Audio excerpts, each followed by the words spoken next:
سوال ہے کہ ریلوے اسٹیشنوں سے جب مال کی بلٹیاں چھڑوانے جاتے ہیں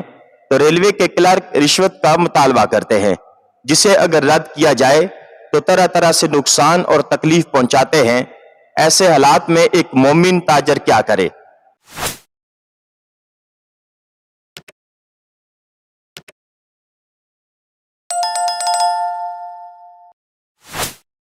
جواب ارشاد فرماتے ہیں،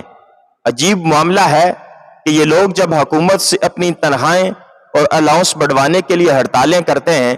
تو پبلک کی ہمدردی حاصل کرنا چاہتے ہیں، اور جب ادھر سے اپنا کام نکال لیتے ہیں تو اسی پبلک کو طرح طرح سے پریشان کر کے اس کی جیب پر ڈاکے ڈالتے ہیں۔ در حقیقت یہ نہایت ضروری ہے کہ ان لوگوں کو صاف صاف منع کر دیا جائے، تاکہ اگر تم پبلک کے ساتھ ایماندارانہ رویہ اختیار نہ کرو گے تو اپنے مطالبات میں پبلک سے کسی ہمدردی کی توقع نہ رکھو۔ رہا نفس سوال، تو اس کے متعلق پہلے بھی میں بیان کر چکا ہوں کہ حکومت کے ملازموں سے ناروا فائدے اٹھانے کے لیے ان کو رشوت دینا قطعی حرام ہے، لیکن اگر اپنے جائز حقوق بھی آپ کو ان کو رشوت دیے بغیر نہ حاصل کر سکیں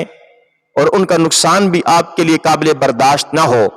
نیز اس قسم کے رشوت خور ملازموں کی شکایت ان کے افسروں سے کرنے کا بھی موقع نہ ہو یا اس سے کوئی خاطر خواہ نتیجہ نکلنے کی توقع بھی نہ ہو، تو مجبوراً ان کو رشوت دیجئے اور ہمیشہ ان کو نصیحت کرتے رہیے کہ یہ حرام خوری ہے جو تم کر رہے ہو، اور تمہارا اپنا بھلا اسی میں ہے کہ تم اس سے بچے رہو۔